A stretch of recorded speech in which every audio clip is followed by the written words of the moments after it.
Hello and welcome to Saki Tech. In today's video, we will do a spec-by-spec comparison between the newly released Samsung Galaxy Note 10.1 2014 edition with Apple's brand new iPad Air. This is the 5th generation iPad. So let's dive right in. Okay, so let's start with the design. iPad Air comes out on top in this category with its premium aluminum finish that we know and love. It's solid and shiny, and when you hold it in your hands, it is clear that you paid good money for this sleek-looking tablet. Now, iPad Air also gets an overall design refresh in this 5th generation installment, which makes its overall design even more appealing to the eyes.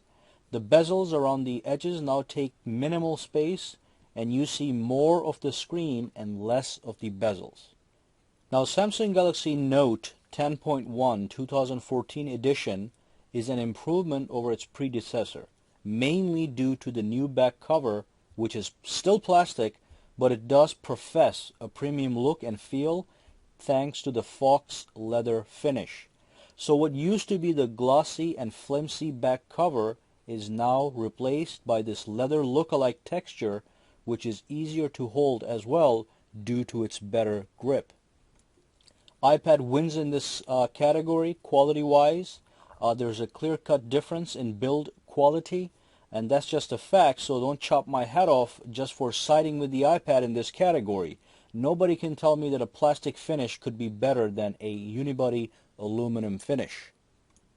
So let's move on to the dimensions. In my comparison of the Note 10.1 with the iPad 4, I hailed the Samsung as the thinner and lighter device. Now the iPad Air is out, and behold, it is in fact thinner and lighter than the Samsung Note 10.1 despite the aluminum build. So here are the specs. The Note 10.1 weighs 547 grams, which is pretty light, whereas the iPad Air weighs only 469 grams. The Note is 243.1 millimeters in length and 171.4 millimeters wide, whereas the iPad is 240 millimeters in length and 169.5 millimeters wide. And then the Note is only 7.9 millimeters thick, while the iPad is 7.5 millimeters thick. So the iPad Air is indeed the lighter and thinner device. Okay, so next let's move on to the screen size and resolution. So the Galaxy Note 10.1 comes with a super clear 10.1-inch LCD screen. The resolution is 2560 by 1600, which brings the pixel density to 299 pixels per inch. The iPad has a slightly smaller IPS LCD screen at 9.7 inches with a lower resolution of 2048 by 1536 pixels, which brings the pixels per inches to 264 ppi, which is basically the same screen size and resolution for last generation iPad. In this department, Samsung comes out on top with higher specs. However, the screen PPIs on each of these devices are already too high to make a difference to the naked eye, so they will both come across quite crisp and clear. So let's move on to more exciting stuff like the processor and the memory. Now in this department, the Note 10.1 has monstrously better specs than the iPad Air, at least on paper. Now at the end of this video, I will run a processor and memory benchmark on both of these devices, and that should give us an idea between the processing power between the two. But before we do that, let's spell the specs out. Now let me just make clear that Note 10.1 has two versions. There's a Wi-Fi version and there's a LTE version. The one in this video is a Wi-Fi version, so let me start with that. The one I'm showing in this video has an Exynos octa-core processor, and octa means 8. So we are talking about 8 total processing cores. Not all of these cores are clocked at the same frequency. 4 of them are clocked at 1.9 gigahertz, and the other 4 are clocked at 1.3 gigahertz. And then we have 3 gigabytes of DDR3 RAM and Adreno 330 graphics processor. The other version of Galaxy Note 10.1 is the LTE model, which comes with a quad-core Snapdragon 800 processor clocked at 2.3 gigahertz, with everything else staying the same. Now the iPad Air comes with a dual-core A7 processor clocked at 1.4 gigahertz with 1 gigabytes of DDR3 RAM. The graphics processor is IMG's PowerVR G6430. Now both these tablets start with 16 gigabytes storage. However, the Note is more expensive at $549, while Apple starts at $499 in US markets. The Note comes with a micro SD slot which allows you to add more storage as needed, and who doesn't love that? So now let's move on to the software.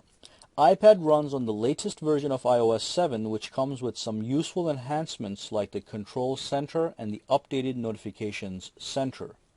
The Samsung Note 10.1 runs on the latest version of Android 4.3 with Samsung TouchWiz Overlay.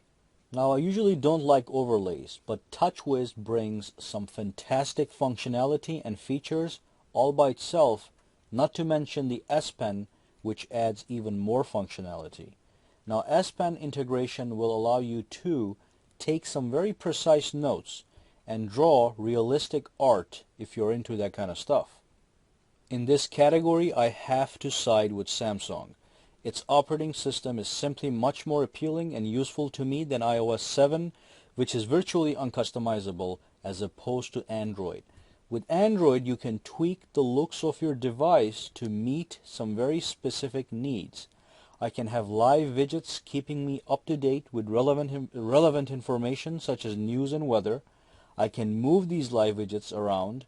I can empty my home screen completely if I want to show a gorgeous background picture and such. Now with iOS 7, all you get is a static lock screen and a static home screen, and it's all populated with a bunch of apps and folders. As far as customization goes, all you can do is change your wallpaper. As for overall smoothness, Android with TouchWiz and iOS 7 are both very smooth. However, there was occasional stutter while working with TouchWiz, which simply doesn't exist on the iOS 7, on the iPad Air especially. Now another important thing to note is that apps from the App Store on iOS 7 are definitely better designed, better looking, and better optimized. Though we have to make a clear distinction here. Samsung comes with built-in apps that are exceptional in quality and function, such as the S Pen apps and Air Command functionality. But when it comes to App Store apps, iOS 7 offers better apps as opposed to Google's Play Store apps. So just keep that in mind. Okay, so let's take a look at the cameras next. I have never used a camera on a tablet that I ever owned, whether that was an iPad or an Android tablet. But here are the specs for those of you who care. iPad Air has a rear-facing 5 megapixels iSight camera and a 1.2 megapixels front-facing camera, which they also call the FaceTime camera. The Note 10.1 has an 8 megapixels rear-facing camera and a 2 megapixels front-facing camera. Both these devices are capable of recording video in 1080p.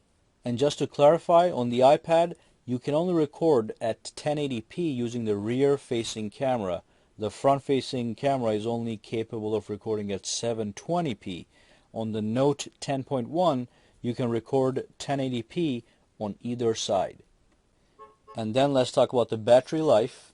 The Samsung Galaxy Note 10.1 2014 edition has a 8220 mAh battery, which will translate to a full day of generous use without any problems. Now Samsung is advertising their battery life as up to 9 hours. Now on the iPad spec sheet, it says the iPad has a 32.4 watt-hour battery, which is a different unit of measurement. Apple is advertising their battery life as up to 10 hours. But basically this also translates to a full day of generous use. And by generous use I mean browsing the web, listening to music, watching some YouTube videos, maybe a movie, playing with some apps and games. So iPad may actually give you that extra hour that they are advertising. And finally, I'm going to take a look at some miscellaneous features. Now, the Note 10.1 does come with a very exclusive S Pen, which is a highly precise stylus capable of producing very accurate typing, sketching, and drawing, which is something entirely lacking on the iPad.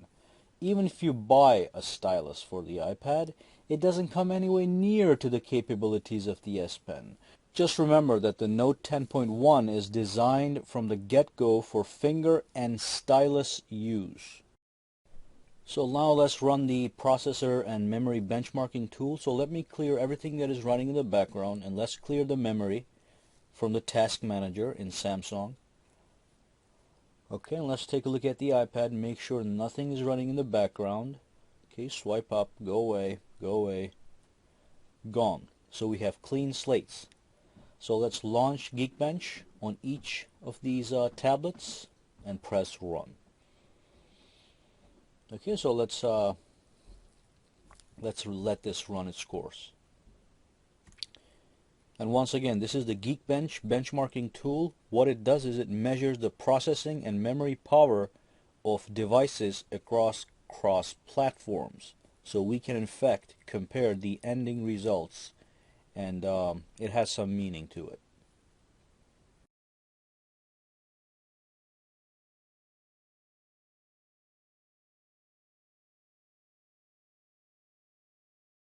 Okay, so the results are in. The Samsung scores at single core performance 968, the iPad scores 1479, and in the multi-core speed the Samsung scores 2677 and the iPad scores 2685.